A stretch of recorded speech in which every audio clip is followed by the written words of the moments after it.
Parlons maintenant des packages qui sont un mécanisme pour importer dans votre code source tous des fichiers Java qui auraient été définis à un autre endroit et que vous pouvez maintenant utiliser dans votre programme Java. Alors on a déjà rencontré l'utilisation du package, mais je ne l'avais pas mentionné, c'était lorsqu'on avait utilisé une liste chaînée. Donc lorsque vous utilisez une liste chaînée, on va passer au code, nous l'avions défini comme ceci. Nous avions linked list, on avait dit c'est une liste chaînée qui contient des strings, de type générique, égale new linked list. Alors j'ai utilisé la complétion automatique de IntelliJ, et donc je n'ai pas dû le faire, mais en fait ce qu'IntelliJ a fait, c'est que ici au-dessus, il a importé un package, ici, ou une classe plutôt, linked list, qui est définie dans le package java.util. Ok? Et cette classe, vous voyez qu'elle est ici, définie ici, et tout en haut de la classe, il y a un mot-clé qui s'appelle package java.util. Ok? Vous voyez ça?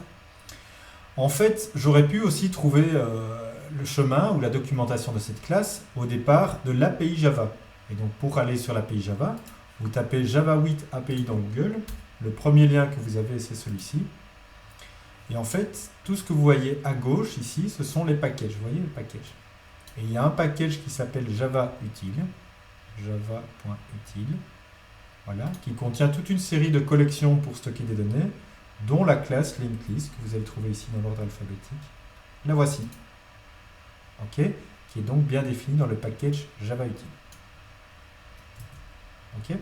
Et l'intérêt de ces fameux packages, c'est que vous pouvez les importer. Donc, mais si vous voulez les utiliser, vous n'avez pas le choix, vous devez l'importer. Donc si je supprimais ici l'import, je commentais ceci, il me dirait qu'il ne connaît pas, il ne trouve pas le mot linked list, parce que les seules classes que lui connaît à ce stade-ci, ce sont les classes qui sont définies dans le répertoire courant. Ok. Donc là, je dois aller chercher à un autre endroit, et pour dire au compilateur qu'il doit aller chercher, je dois faire cet import. Je peux aussi moi-même définir mes propres packages. Alors ici, on n'a pas fait jusqu'à présent parce que je suis dans le répertoire source principal. Je pourrais ici créer un petit package utilitaire. Créons-le. Donc je crée un nouveau package, ici, que je vais appeler utile. Voilà. Vous voyez que c'est représenté sous la forme d'un petit répertoire. Et à l'intérieur, je peux faire par exemple une classe calculator. Voilà. Et dans ma classe calculator, je vais par exemple mettre une méthode d'addition.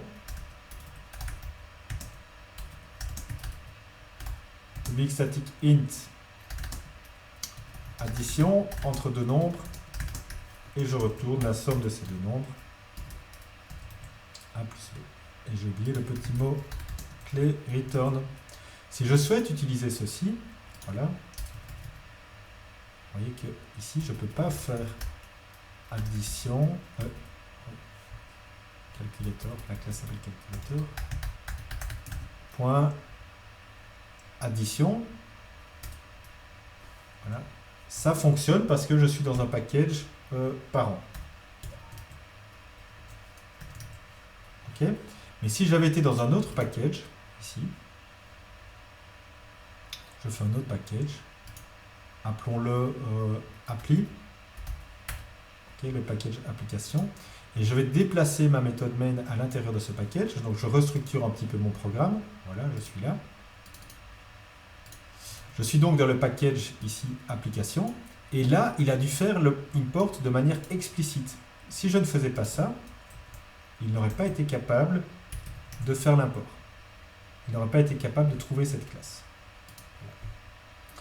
Et comme c'est une classe statique, si vous voulez importer toutes les classes à l'intérieur d'un package, il y a quelque chose de très utile qui est ceci. Alors, on ne le recommande pas, c'est mieux d'importer classe par classe plutôt qu'en importer de trop. Mais si vous voulez le faire, vous faites Java, vous importez utile.étoile. Et dans ce cas-là, ce que vous allez faire, c'est que vous allez importer toutes les classes à l'intérieur ici de ce package Java utile. Donc toutes celles-là, toutes celles-là, toutes celles-là. Ok. Et si vous ne souhaitez pas faire ça, vous les importez une par une, évidemment. Okay. Et vous pouvez aussi vous-même structurer votre programme en package et mettre plusieurs classes à l'intérieur de chaque package, etc. Mais lorsque vous êtes à l'intérieur d'un package, vous n'avez pas le choix que de définir la classe comme appartenant à ce package. Donc c'est fort utile les packages pour structurer et organiser ces programmes. Il y a quelque chose que je souhaitais quand même mentionner à propos des packages, donc je vais repasser sur mes slides, c'est le fait qu'il faut éviter les dépendances circulaires. Les dépendances circulaires, c'est le fait qu'une classe dans le package A utiliserait une classe du package B qui utiliserait une classe du package C. Okay. Donc si vous avez vraiment des dépendances circulaires de ce type-là, il faut vous poser des questions. Probablement que vous n'avez pas mis les classes au bon endroit. Parce que si vous créez une dépendance circulaire, vous faites ce qu'on appelle du code spaghetti, où tout dépend de tout. Et dans ce cas-là, ça devient extrêmement difficile de le modifier et de le faire évoluer. On préfère éviter cela, et donc on préfère avoir un couplage faible même entre les packages, où la dépendance est clairement définie. Vous pouvez utiliser un package sans dépendre d'un autre, etc. Et donc on préfère plutôt une organisation de la forme faiblement couplée, une architecture de la forme faiblement couplée. Donc voilà un petit peu pour les packages et pour l'API Java et leur utilisation.